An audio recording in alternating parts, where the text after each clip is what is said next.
అయోధ్యలో ఒక అతను ఉండేవాడు. సో తను చాలా బద్ధకంగా ఉన్నాడనమాట, చాలా లేజీ. సో ఎల్లప్పుడు తను భోజనం తినుకోవాలి, భోజనం తినాలి, పడుకోవాలి, పని ఏం చేసేవాడు కాదు. సో మొత్తం మీద ఇంట్లో ఉన్న వాళ్ళందరికీ విసుకొచ్చేసి, బాబు నువ్వు ఏదైనా ఆశ్రమం జాయిన్ అయిపో, ఎలాగో ఇంట్లో ఏం పని చేయట్లేదు, మాకు నీతో బెజార్ వచ్చేసింది. సో మొత్తం మీద తను అనుకున్నాడు, సరే అయితే నేను ఏదో ఒక ఆశ్రమం జాయిన్ అయిపోతాను ఎందుకు అని. తను వెతుకుంటున్నాడు అయోధ్యలో ఏ ఆశ్రమం జాయిన్ అవ్వాలి ఎక్కడికని. మొత్తం మీద ఒక ఆశ్రమంలో తను ఏం గమనించాడంటే, ఓ గురుగారు ఉన్నారు. ఆ గురుగారు చాలా లావుగా ఉన్నారనమాట. తను అనుకున్నాడు, ఈ గురుగారు బాగున్నారు, లావుగా ఉన్నారు, బహుశా ఈ ఆశ్రమంలో మంచి భోజనం పెడుతున్నారు, ఇక్కడ జాయిన్ అయిపోతే బాగుంది.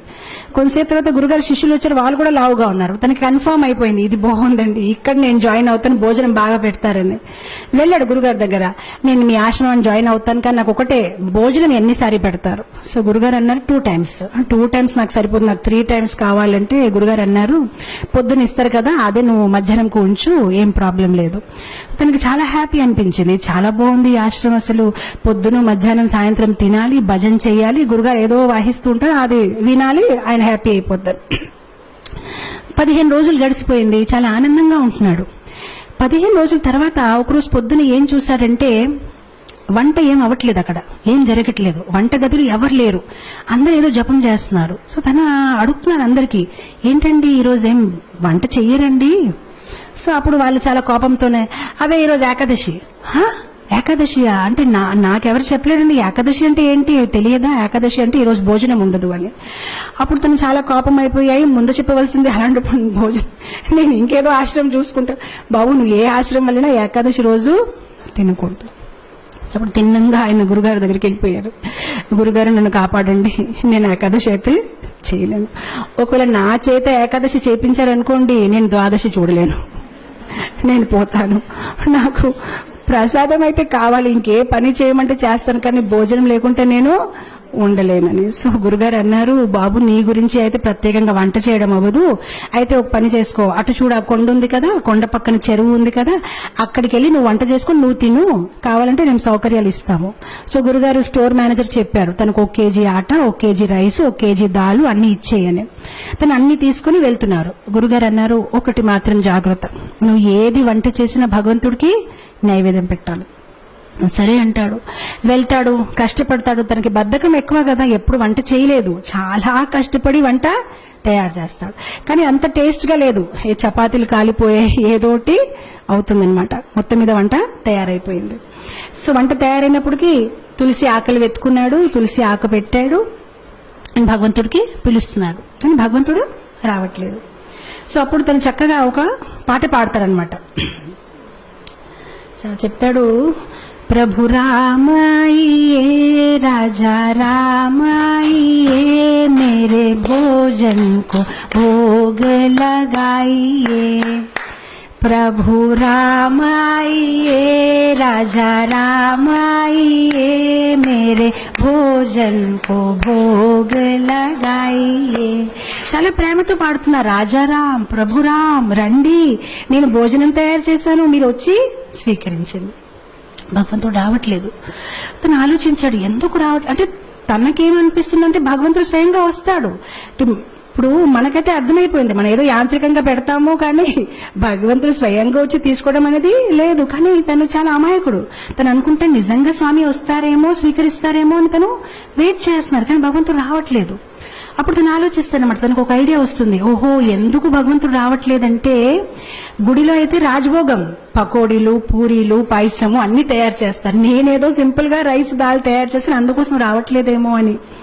సో అప్పుడు తను భగవంతుడికి వాదిస్తారనమాట. తను భగవంతుడితో అంటారు, భూల్ కరోగే యది తజ దోగే భోజన రూఖా సూఖా, एकादशी आज मंदिर में है, बैठे रहोगे भूखे, राजा राम आइए, प्रभु राम आइए, मेरे भोजन को भोग धराइए. సో తను అంటాడు, బహుశా మీరు అనుకుంటున్నారు ఇతని దగ్గర ఎందుకు వెళ్ళాలి, నేను చక్కగా గుడికి వెళ్ళి అక్కడ పూరీలు పకోడాలు తింటాను, కానీ తప్పు చేస్తున్నారు, గుడిలో ఏకాదశి ఉంది, ఆకలిగా కూర్చుంటారు, ఏమి దొరకదు, కనీసం నేను ఎంతో కొంత పెడుతున్నాను, వచ్చి తీసుకోండి, అది కూడా మిగలదు అని.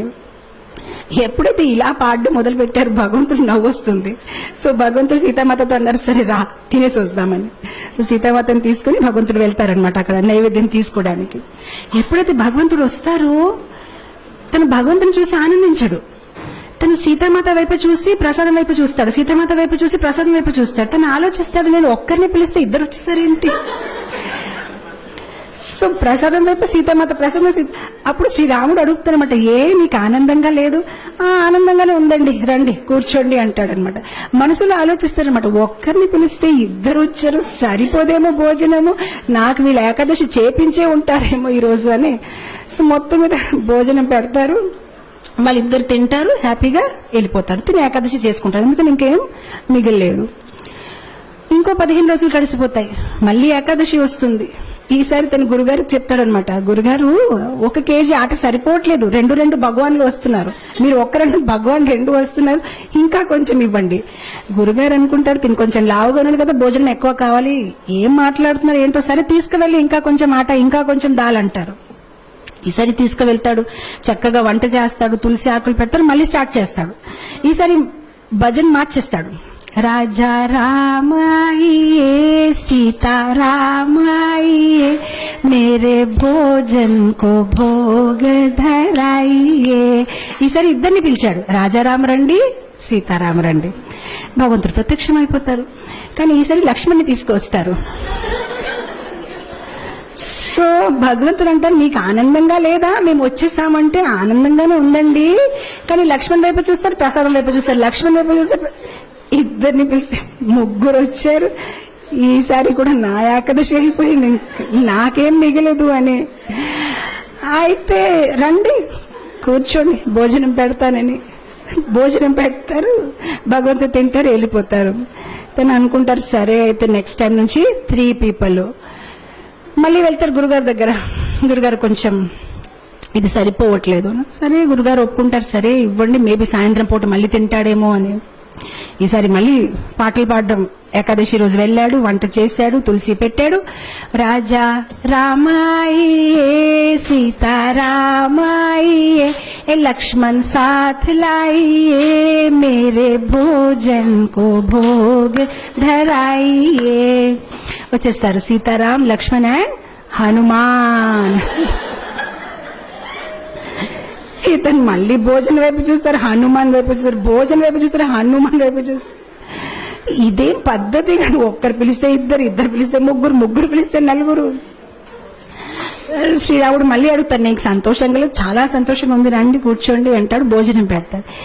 ఈసారి ఎప్పుడైతే సీతారాం ప్రసాదం అన్ని తినేసి వెళ్ళిపోతున్నారు, అప్పుడు తను అడుగుతాడు, ఏమంటే ఏం అనుకోకపోతే నెక్స్ట్ టైం ఎంతమంది వస్తారండి?